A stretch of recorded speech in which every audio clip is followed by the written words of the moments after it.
Aujourd'hui, l'équipe Archeodoxa veut vous partager une de ses découvertes. Ça concerne un système de matrices ou de lignes dans les étoiles pour pouvoir localiser ce qu'on appelle la ligne l'écliptique, ou communément dit l'écliptique, et aussi ses deux pôles. C'est une structure dans les étoiles qui est difficile à trouver, ça prend plus qu'une année d'observation. Et cette matrice aidait nos lointains ancêtres à repérer, si on veut, cette structure. Je l'ai appelée Théomitra, de deux mots grecs.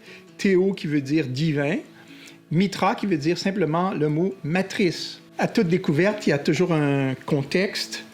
Alors celui de Archeodoxa était de postuler que tous les mythes du monde entier remontent à une source commune, à un mythe primordial. C'était notre conclusion. Et en plus, qu'il était très astronomique à la base. Le mythe primordial a pris sa source déjà à la préhistoire, au Paléolithique, et s'est répandu sur Terre avec les migrations, pas nécessairement avec la diffusion, comme certains oseraient le croire. Pour faire simple, imaginez une histoire qui est écrite dans le ciel et qui va utiliser certains éléments astronomiques. Par exemple, la ligne de l'écliptique, ces deux pôles. Il va utiliser aussi les mouvements des planètes et du Soleil le long de l'écliptique. Le mouvement particulier de la Lune qui oscille de 5 degrés en haut et en bas de l'écliptique. On a aussi la position et la nature des constellations. Position par rapport aux deux mondes, le monde océane et le monde terrestre, qui est limité par la Voie lactée. On a aussi les phases de la Lune qui contrôlent la visibilité de la Voie lactée. Il y a aussi un autre élément, ça serait la question du mouvement de la précession des équinoxes, et ça c'est un sujet qui est un peu plus controversé.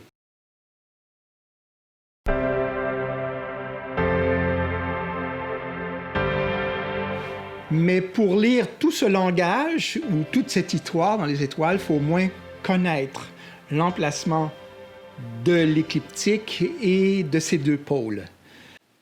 Pour repérer ces éléments, c'est pas facile. Ça prend plus qu'une année d'observation astronomique. Et de là, on peut fabriquer ce qu'on appelle une sphère armillaire. Alors, j'en tiens une ici entre les mains. C'est une sphère qui ressemble à notre globe terrestre, qui peut tourner au rythme de la rotation du ciel de 24 heures, au rythme de la rotation de la Terre. On a ici le plan des étoiles dessus et on a la limite des constellations. Et ici, on voit les petits points rouges, c'est la ligne de l'écliptique. Depuis l'Antiquité, l'homme en fabrique pour pouvoir suivre le mouvement des planètes et aussi prévoir les saisons.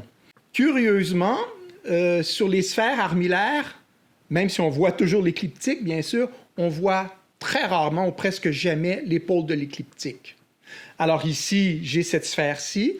On voit le pôle de rotation ici, mais on n'a pas pris le temps d'indiquer le pôle de l'écliptique qui se situe ici dans la constellation de Draco. Alors, pour fabriquer un tel instrument et réussir à positionner la ligne d'écliptique dans les étoiles, là où passent les planètes, le Soleil, et bien sûr la Lune qui oscille un peu en haut et en bas, ça prend des années de relevé, au moins minimum une année. Et après cela, il faut la vérifier. Par géométrie, par la suite, avec l'écliptique, on peut en trouver le pôle de l'écliptique. Il y a un pôle en haut et un pôle en dessous qui est dans l'hémisphère sud.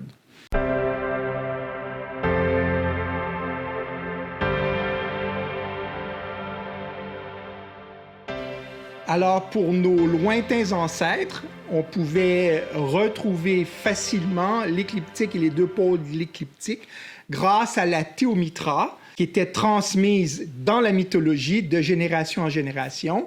Donc, on n'avait pas besoin de faire une année complète d'observation astronomique. Les lignes guides étaient là dans les étoiles avec le système d'angles. Vous allez certainement vous poser la question, mais comment ça peut se retrouver dans les mythes? Les mythes avaient pour usage justement de pouvoir transmettre l'histoire qui était écrite dans les étoiles. À mon avis, la Théomitra était universelle. et elle existait dès la préhistoire. Les hommes en étaient conscients. Elle était transmise de génération en génération. On l'a simplement retrouvée, présente, cachée, enfouie dans les mythes. Il s'agissait juste d'avoir le bon postulat de recherche pour la trouver. Un peu plus tard, je vais vous donner un exemple avec l'épique de Gilgamesh, qui nous aide à trouver à la fois l'écliptique et le pôle de l'écliptique. On voit apparaître des petits rapporteurs d'angle de 90 degrés divisés avec ces mesures. La méthode se joue avec des fractions basées sur les nombres 2, 3, 4, 5, 6, 9 et 10, qui sont en fait des dénominateurs entiers de 90 degrés, à part du nombre 4 qui donne 22,5. Mais juste souligner que 4 est quand même un dénominateur entier de 360 degrés. 4 fois 90 donne 360. Alors, sur la carte des étoiles que vous voyez, une carte rectangulaire, la ligne médiane horizontale et la ligne de l'écliptique. Et on voit les guides verticales qui sont la structure de la théomitra. C'est là où circulent les planètes, le Soleil et la Lune, bien sûr, qui monte et descend de 5 degrés par rapport à cette ligne.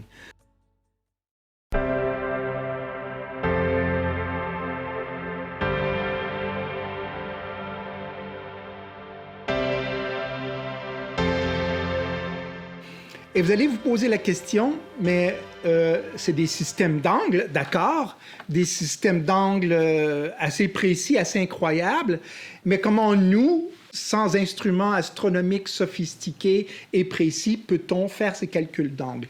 Mais c'est tout simple en fait. On peut le faire même avec les membres de notre corps. Alors par exemple, moi je prends mes 4 doigts ici, si je pars de l'horizon, et je monte, ainsi je sais que cette distance angulaire, on ne parle pas de distance, c'est dans le ciel sur une voûte, on parle de distance angulaire. Mes 4 doigts ici représentent 10 degrés. Alors je rajoute 10, 20, 30, 40, 50, 60 et je continue jusqu'à 90 et j'arrive au zénith. Si je commence à faire en vieillissant de l'arthrite, mes bras vont peut-être raccourcir, alors je dois recalculer mon système. Pour épater les gens de la tribu, pour avoir l'air bien savant, on peut utiliser un instrument qui est très primitif, qui est un bâton de Jacob, qui donne des distances angulaires encore beaucoup plus précises.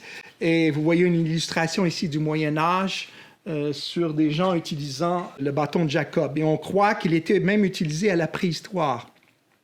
Alors, n'oubliez pas, dans le ciel, vous ne comptez pas nécessairement des lignes qui suivent des lignes verticales jusqu'au zénith, mais ça peut être des lignes en angle ainsi.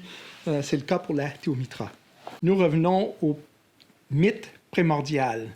Alors, le pôle de l'écliptique est discret, difficile à trouver. Il est vu comme un arbre qui donne la vie éternelle. Son feuillage peut nous guérir, sa sève peut nous guérir, ses fruits aussi nous donnent la vie éternelle. Il est protégé par un serpent ou un dragon ou un monstre.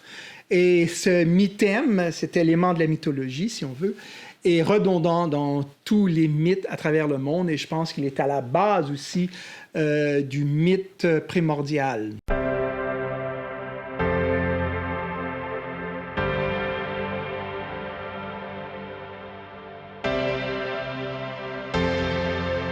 Alors, dans le mythe primordial, le pôle de l'écliptique est très important parce qu'il nous parle de, si on veut, la vie éternelle donnée à l'humanité.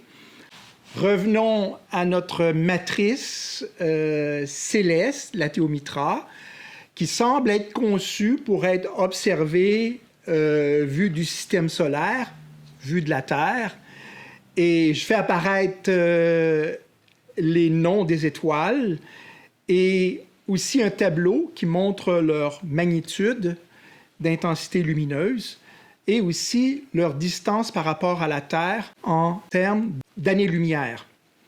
Juste un rappel, une année-lumière est une distance d'environ 9,5 millions de milliards de kilomètres. Alors tout ce plan en 3 dimensions semble être disposé pour former, pour indiquer les éléments de la Théomitra.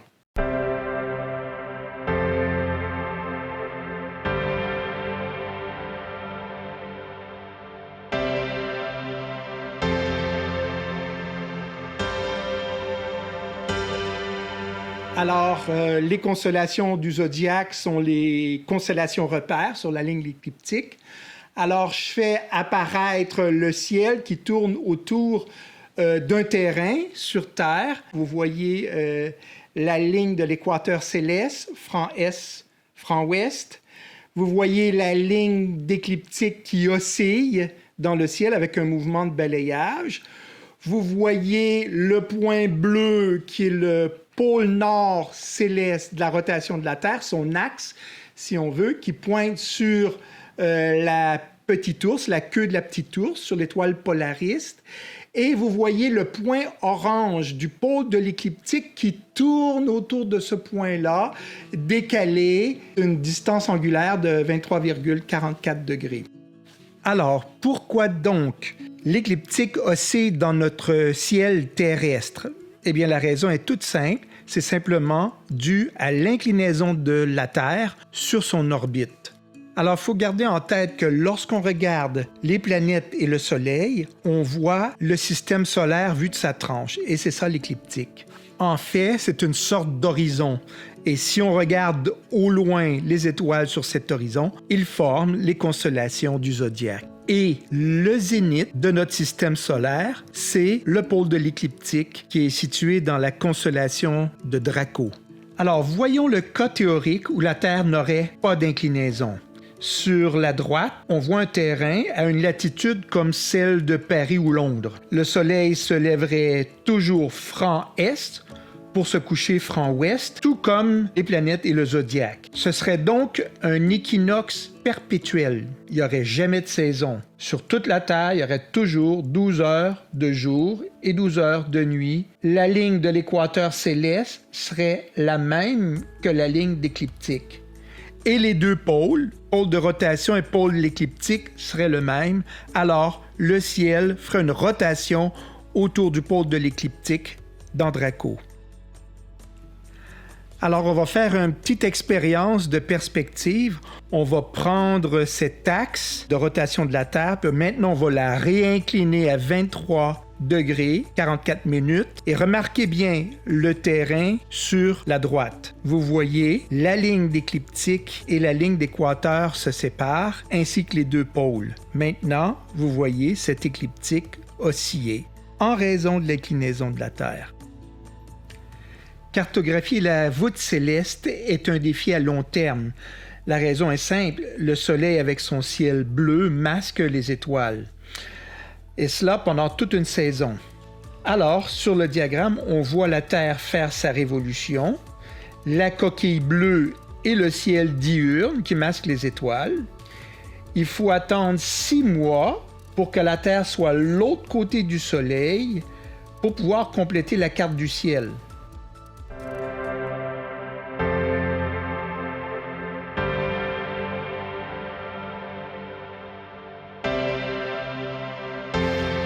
Alors, on va prendre, pour exemple, la ligne Mintaka-Capella. Ce sont 2 étoiles importantes du ciel. Mintaka est à 900 années-lumière, Capella à environ 42 années-lumière de distance. Elles forment une ligne qui se trouve sur, si on veut, un méridien invisible de l'écliptique. Entre ces 2 étoiles, il y a une distance angulaire de environ 46 degrés, un peu moins. Alors, et la ligne d'écliptique passe juste au milieu. Je peux poursuivre, aller jusqu'au pôle de l'écliptique. Mais ces lignes continuent dans le ciel, on ne sait pas où les arrêter. Mais la fraction nous donne la précision pour trouver le pôle comme tel. Alors, en général, pour trouver 2 pôles d'une sphère avec son équateur, peu importe laquelle, on trace 2 méridiens qui partent perpendiculairement à cette ligne d'équateur. Et là où les lignes se croisent, c'est un pôle, c'est le pôle. Tous les méridiens vont converger vers ce pôle. Mais lorsqu'on prolonge une ligne comme Mintaka-Capella, où la ligne doit s'arrêter pour indiquer le pôle, ça prendra une autre ligne méridienne. Alors, mais simplement avec la mesure d'angle que les deux étoiles nous donnent, on peut trouver le pôle de l'écliptique sans avoir besoin d'un recroisement avec un autre méridien. Alors, c'est tout simple. La ligne d'écliptique passe entre les deux. Le mythe, par exemple, va nous raconter que entre Mintaka et Capella, il y a un élément important qui est l'écliptique. Alors, on a juste à diviser cette distance en deux, on trouve l'écliptique. Et de là, la division entre le 45 degrés nous donne un quart de 90 degrés. Alors, une fois rendu à Capella, j'ai juste à compter 3 quarts de 90 degrés et j'arrive au pôle de l'écliptique. Je peux trouver aussi le pôle de l'écliptique, j'utilise la même ligne. Je suis à Mintaka, à 1 quart de 90 degrés de la ligne d'écliptique et je complète à 3 quarts de 90 degrés pour arriver au pôle sud de l'écliptique qui est dans la constellation de la Dorade.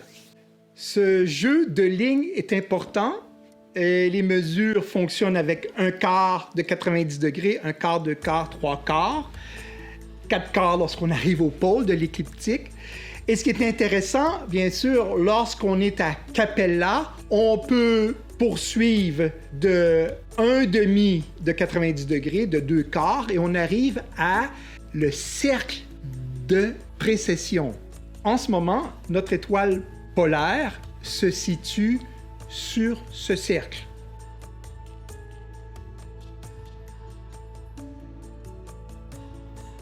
Il va se déplacer avec le temps, avec un phénomène qu'on appelle la précession des équinoxes, un cycle qui dure environ 25 770 ans. Au bout de toute cette période, le pôle de rotation de la Terre va progresser sur ce cercle de précession. Et au bout de cette période, le pôle Nord va revenir sur notre pôle Nord actuel d'étoiles polaires. Le plan dans les étoiles avec Mintaka et Capella nous aide à trouver le pôle de l'écliptique et en plus le cercle de précession. Quelle sera la distance angulaire entre le cercle de précession et le pôle de rotation? C'est bien sûr 23,44 degrés.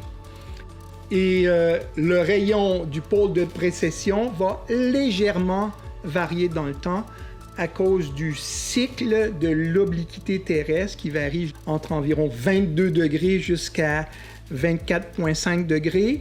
Mais bien sûr, il faut continuellement reviser ces calculs d'année après année pour mieux le préciser. C'est un cycle, je le répète, d'environ 40 000 ans. La précession, 25 770 ans. Simplement pour vous rappeler des chiffres. Alors, c'est quoi la précession des équinoxes? Bien, la Terre réagit un peu comme une toupie qui pivote ainsi. Alors, c'est ce qu'on appelle une précession. Une toupie a une précession. Bien, la Terre a aussi sa précession, qui est très lente, bien sûr. Alors, curieusement, ce plan dans les étoiles entre Mintaka et Capella nous montre qu'il y a une inscription dans les étoiles qui nous indique l'inclinaison de la Terre. Alors, dans la théomitra, on vient de voir une ligne guide méridienne à l'écliptique. Il y en a 3 autres entre étoiles bien importantes en luminosité. Et il y a aussi une étoile du nom de Régulus dans la constellation du Lion qui se trouve sur cette ligne d'écliptique. Et toutes les divisions entre les 4 lignes et Régulus donnent des fractions basées typiquement sur les distances angulaires de la théomitra avec des dénominateurs entiers de 90 degrés et comme j'avais mentionné, 2, 3, 4, 5, 6, 9 et 10.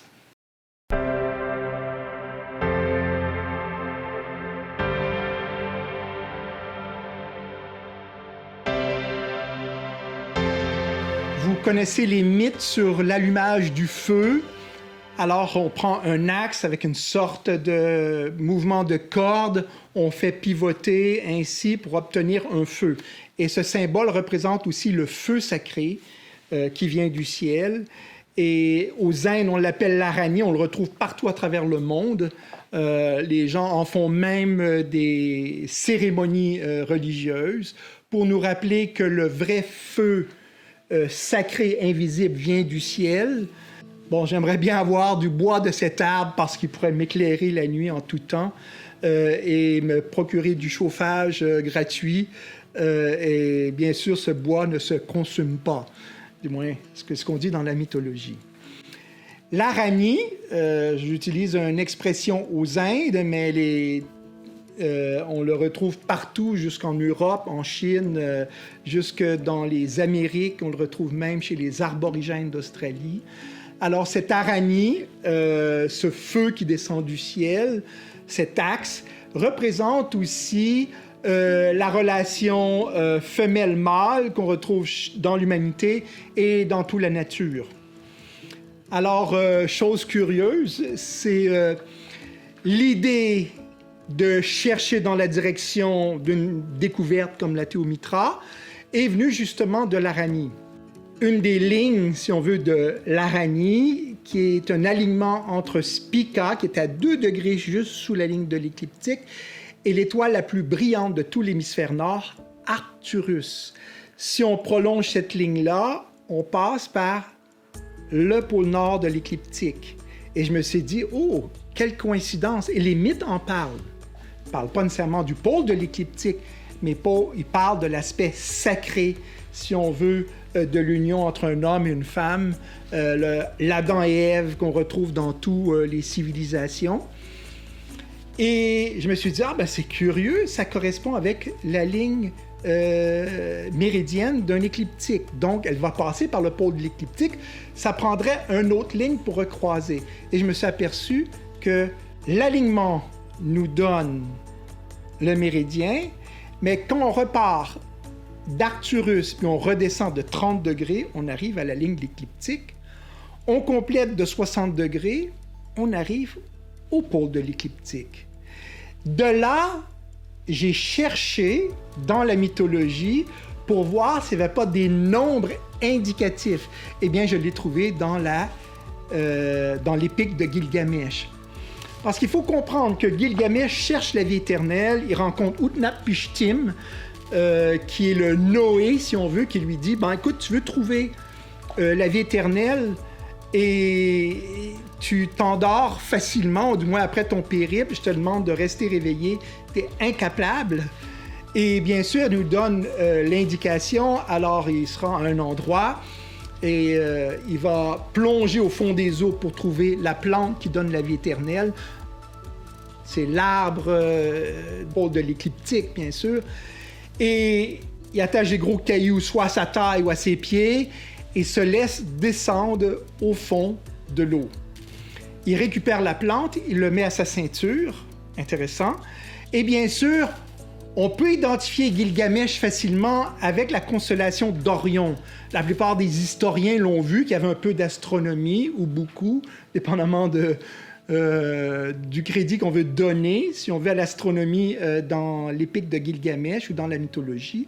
Mais à mon avis, l'Épique de Gilgamesh est très astronomique. Il y a même un Hongrois qui a écrit une publication sur ce sujet. Notre Gilgamesh plonge à un endroit particulier. On pourrait l'identifier à Orion, bien sûr, parce qu'il part à l'aventure avec sa hache, son couteau, du moins sa petite épée, à sa taille. Et un peu avant dans l'histoire, avant cette plongée, il coupe le taureau d'Ishtar en deux, qui est la constellation du taureau, qui est une moitié de taureau. Donc, ce qui a mis la puce à l'oreille à beaucoup d'historiens de voir Gilgamesh un peu comme Orion.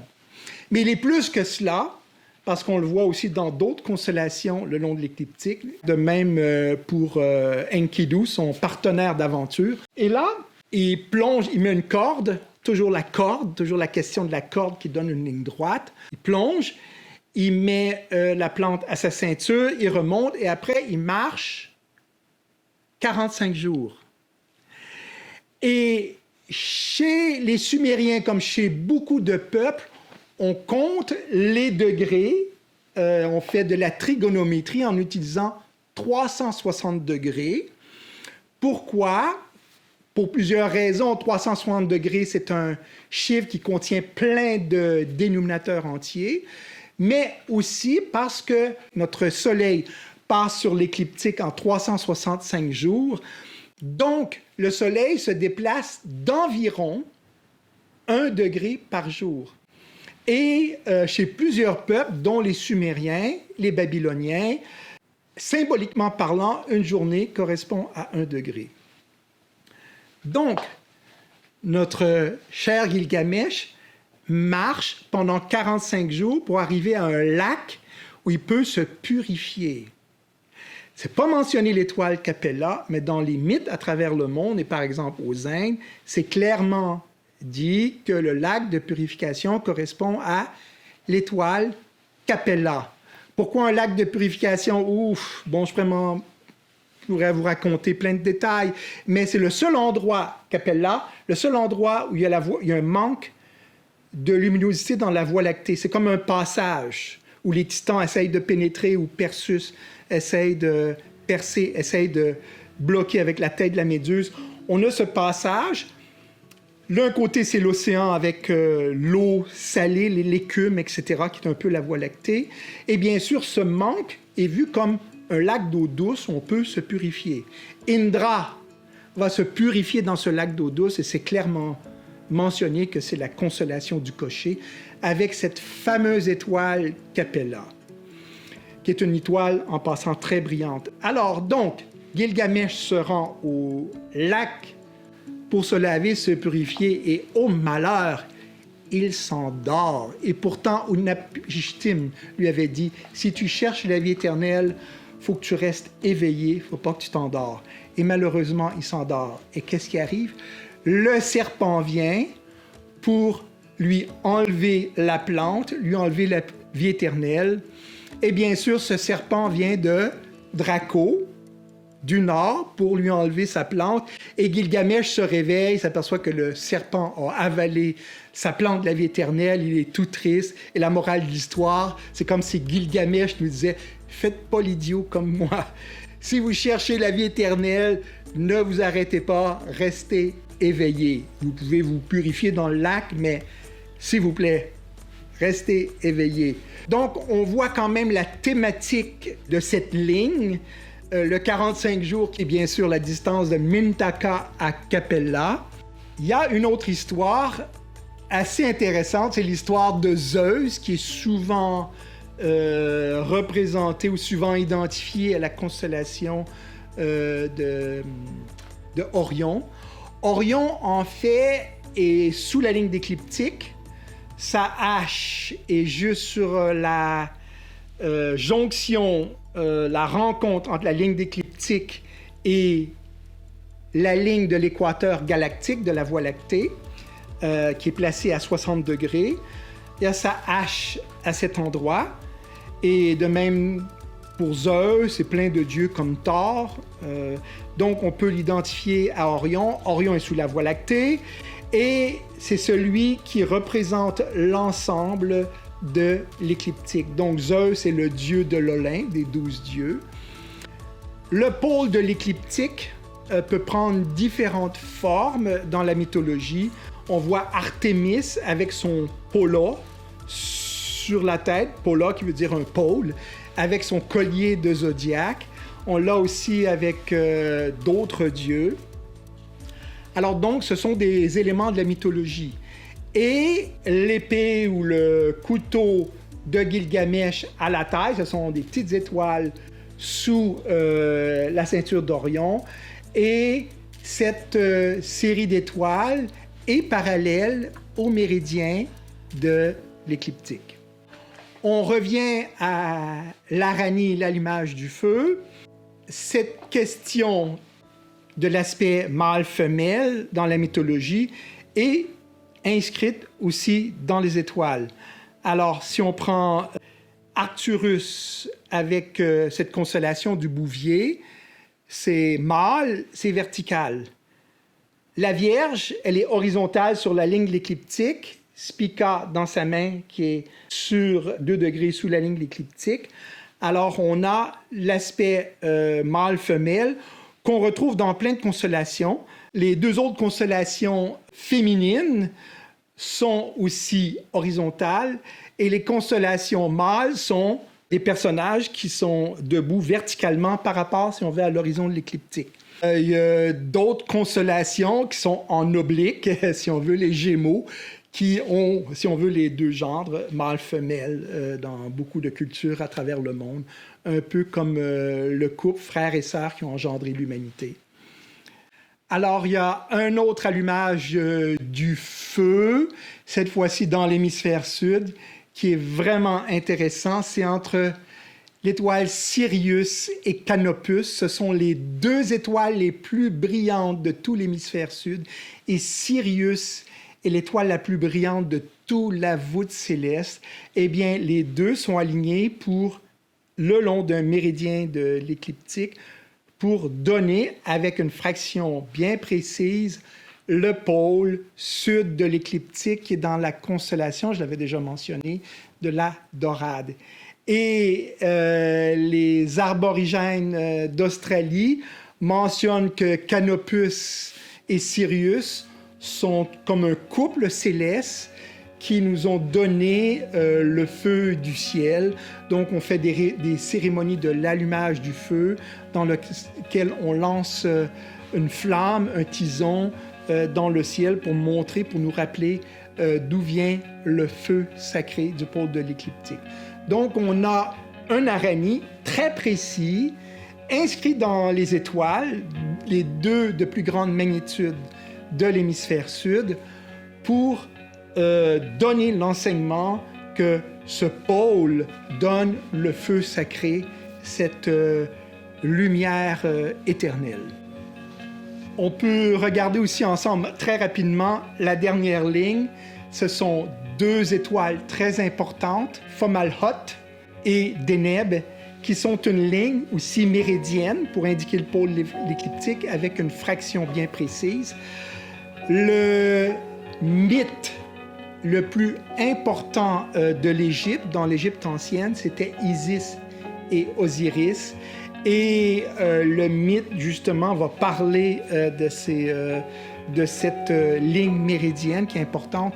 Le mythe, bien sûr, reprend aussi avec la constellation d'Orion et l'étoile Sirius. Mais là, on va s'arrêter ici.